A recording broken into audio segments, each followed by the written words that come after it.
UGC NEET की तैयारी कर रहे हैं तो पेपर सेकंड इकाई 5 कविता जिसमें पृथ्वीराज रासौ, अमीर खुसरो, विद्यापति और कबीर ये चारों मैंने कंप्लीट कर दिया है और चैनल के प्लेलिस्ट में वहां से देख सकते हैं।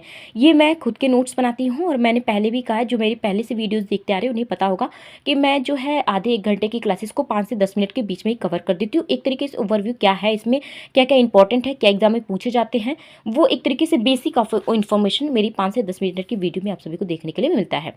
तो अगर कुछ भी नहीं पढ़ा है तो उसके लिए बेस्ट ऑप्शन है कि आप 5 से 10 मिनट निकाल के इसको जरूर देखिएगा। तो स्टार्ट करते हैं। यहाँ पे दिया गया है जायसी ग्रंथावली नागमती वियोग खंड।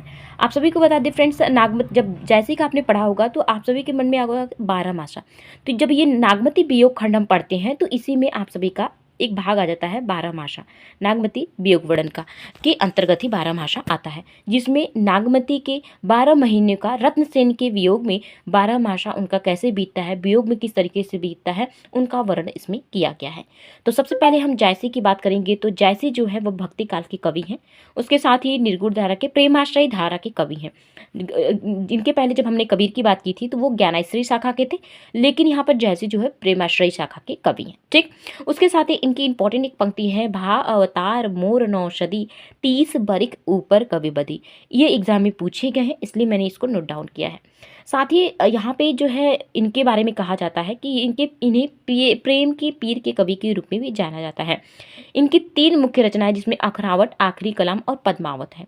अखरावट में इनकी देवनागरी वर्णमाला के एक एक वर्ण को लेकर सैद्धांतिक बातें कही गई हैं और इसमें गुरु और चेला संवाद के महत्व को दिया गया और इनकी अंतिम रचना है। ठीक है, मैंने शॉर्ट नोट्स बनाए हैं तो मेरी राइटिंग पे मत जाइएगा, मैंने बहुत जल्दी जल्दी इसको नोट्स बनाए क्योंकि मुझे याद करना है। और आप सभी को बता दूं फ्रेंड्स, जो ये सब मैं बताती हूँ इसको लिखा करिए मत, अगर नहीं लिख रहे तो इसको बट एक बार देखा जरूर करिए, इसको पढ़ा करिए। मैं यही कहूँगी कि जो भी आप नोट करते हैं 1 पेज 2 पेज, उसको दूसरी बार जब आप पढ़ाई करने बैठे ना तो पहले उसको याद करने के बाद ही फिर दूसरा आप लिखा करिए। इससे आपका रिवीजन होगा। पता चला एग्जाम टाइम आते आते आप सिर्फ लिखते रहे, याद ना करें। तो फ्रेंड्स मैं तो यही सजेस्ट करूंगी कि लिखा करिए, उसको याद करिए, फिर नेक्स्ट आप उठाया करिएगा लिखने के लिए कुछ भी अगर। ठीक है, तो इनका आखिरी कलाम में कयामत और जो है कयामत का वर्णन किया गया है। अगर हम बात करें तो रामचंद्र शुक्ल ने हिंदी साहित्य की अमूल्य निधि घोषित किया है नागमती वियोग वर्णन को, और यह विरह का जो वर्णन इनके ऊपर इतना ज़्यादा प्रभाव डालती है कि इन्होंने जायसी को त्रिवेणी में जो है स्थान दिया। अब त्रिवेणी में कौन कौन से जो है कवि आते हैं तो मैं आप सभी को बता दी, इसमें आते हैं जायसी, सूरदास और तुलसी। ठीक है, रत्नसेन, नागमती और पद्मावती का वर्णन है 12 मासा में, मैंने आप सभी को पहले ही बताया। जब अगर हम बात करेंगे सार की नागमती वियोग वर्णन का, तो इसमें सबसे पहले स्टार्ट होता है तोते से के संवाद से, जिसका नाम तोते का नाम पूछ भी लेता है कि उसका नाम क्या था, तो सुख नाम तोता था। पद्मावती के सौंदर्य का वर्णन जब राजा रत्नसेन के संदर्भ में सामने करता है तो राजा रत्नसेन पद्मावती से मिलने के लिए व्याकुल हो जाता है और उसके अंदर तुरंत प्रेम उत्पन्न होता है और वहां पर से जो है रत्नसेन जो है पद्मावती की खोज में सिंघल द्वीप पे जो है निकल जाता है। और फाइनली जब वह धीरे धीरे सिंघल द्वीप में किसी तरीके से खोजते हुए वहां पहुंच जाता है तो वहां जो है पद्मावती से विवाह कर लेता है। और उसके साथ ही यहाँ पर जब पता चलता है नागमती को कि जो है रत्नसेन जो है पद्मावती के लिए जो है सिंघल द्वीप चले गए, तो वह काफ़ी ज़्यादा व्याकुल होती है। उनके वियोग में 12 महीनों का वर्णन किया गया, जहाँ पर मैंने पहले ही बताया था कि जो नागमती वियोग वर्णन में 12 मासा का वर्णन यहीं पे आपके इनके वियोग का देखने के लिए मिलेगा। ये सारी चीज़ इनके तड़पने का जो नागमती के विरह में, नागमती के जो विरह है जो राजा रत्न सिंह के संदर्भ में, वो चीज़ का यहाँ पे वर्णन किया गया है। इसके संदर्भ में आचार्य रामचंद्र शुक्ल की एक ये लाइन्स है जो कि काफ़ी ज़्यादा एग्जाम में पूछी जाती है कि वियोग में नागमती अपना रानीपन भूल जाती है और साधारण स्त्री की तरह आचरण करने लगती है। तेहि दुख भय परास निपाते, लोही बूढ़ी उठे होई राते, राते बिंब बिजी तेहि लोहू, परवक पाक फाट ही गेहूँ। यहाँ पे उनके बारे में बताया कि पलास और कंदरू के फल उसके रक्त से ही रंग कर लाल हो गए हैं, परवल उनके दुख में पीला पड़ गया है और उनके दुख से ही गेहूं का हृदय जो है वो फट गया है। ये एग्जाम में पूछा गया है, इसलिए मैंने नोट डाउन किया। मैं पहले ही बता रही फ्रेंड्स कि मैं उन्हीं चीज़ को लिया है मैंने जो कि एग्जाम में पूछे गए हैं। उसके साथ ही आषाढ़ मास के पहला, यहाँ पर जब उनका 12 मासा स्टार्ट होता है तो सबसे पहला, यहाँ पे थोड़ा गलत हो गया, इसको इग्नोर करिएगा फ्रेंड्स। जो उनका पहला मास स्टार्ट होता है वो आषाढ़ मास से स्टार्ट होता है, ये आपको पता होना चाहिए। अगर मान लीजिए एग्जाम में पूछ लिया कि 12 मासा में पहले जो है उनका कौन सा मास स्टार्ट होता है उनके वियोग का वर्णन, तो आपको पता होना चाहिए कि 12 मासा में आषाढ़ मास का वर्णन है।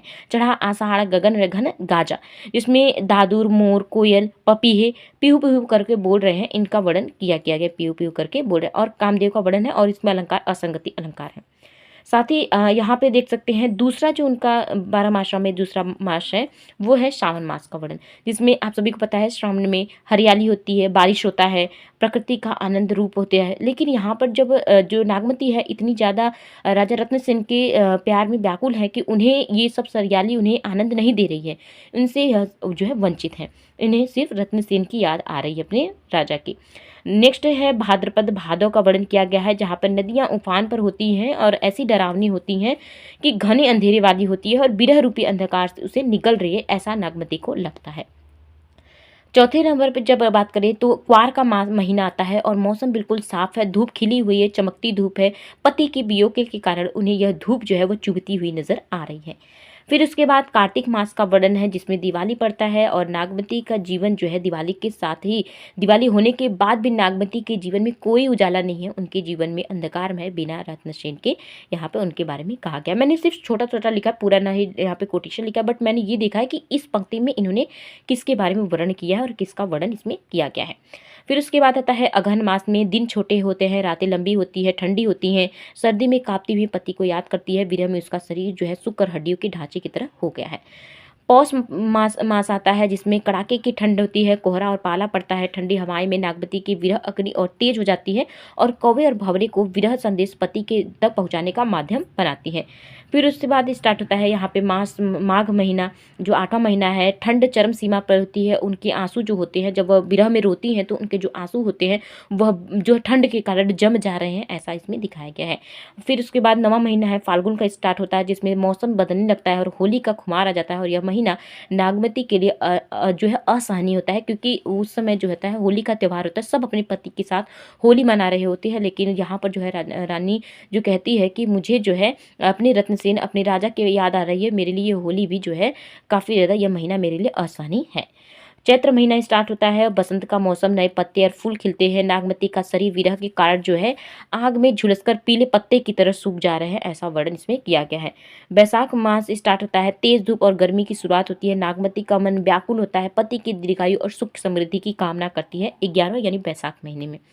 उसके साथ ही 12वें में आता है और लास्ट महीना है ज्येष्ठ का, जिसमें भीषण गर्मी व लू की गर्म हवाएं चलती हैं और अंत में वो यही कहती है कि पवन से कहती है कि मेरी विरह से जली हुई मेरे शरीर की इस राख को उड़ाकर उस मार्ग पर ले जाइए जहाँ पर मेरे प्रियतम जिस रास्ते से गुजर रहे हो, मेरे प्रियतम के रास्ते से गुजरने वाले जगह पर यह राख फेंक दो। तो यहाँ पर जो है नागमती वियोग वर्णन में इन वर्णन जो है 12 मासों का वर्णन था। मैंने बहुत ही कम कोशिश किया कि बहुत ही कम क्या इंपॉर्टेंट और कम समय में आप सभी तक ये नोट्स पहुँचाने के लिए, क्योंकि मैं तो ऐसे पढ़ती हूँ तो इससे क्या है कि आप सभी का भी हेल्प हो जाती है और मेरा रिवीजन। साथ ही मैं यही चाहती हूँ कि आप भी जो है इधर उधर भटके ना, बहुत ही कम रखिए ताकि आप कम समय में अच्छा पढ़ सके। आप तो 4-5 वीडियो देखेंगी, 6-7 वीडियो देखेंगी इधर उधर से, कभी उनका कंटेंट कभी उनका कंटेंट, बट मैंने भी देखा इसमें से जो इंपॉर्टेंट लगा बस मैंने वही नोट डाउन किया और मैं यही जो है रिवीजन भी करूँगी लास्ट टाइम। इससे आप सभी को काफ़ी ज़्यादा हेल्प मिलेगी। अगर आप सभी को हेल्प मिलता है तो एक लाइक जरूर करिएगा, कमेंट में आपको जो भी डाउट्स होते हैं वो पूछ लिया करिएगा और मेरे राइटिंग पे मत जाइएगा फ्रेंड्स। मैं बार बार यही कहती हूँ कि राइटिंग पे मत जाइएगा, क्योंकि ऑब्जेक्टिव क्वेश्चंस है और उसके साथ ही आपको टिक करना है, आपको सिर्फ कंटेंट याद करना है। क्योंकि मैं जो है खुद ही नोट्स बनाती हूँ तो मैं सोचती हूँ कि जल्दी जल्दी बना लूँ, क्योंकि याद भी तो करना है और बहुत लॉन्ग वीडियो नहीं बनाती ताकि कम समय आपको भी समय दे सकूँ और मैं भी अपना खुद के लिए अपने लिए समय निकाल सकूँ। तो ये वीडियो आप सभी के लिए मिलती है 11:30 बजे और नेक्स्ट जो हमारी वीडियो पड़ती है वो 3:30 बजे। तो दोनों टाइम पर आप वीडियो जरूर देख लिया करिएगा। ठीक है फ्रेंड्स, बाय बाय।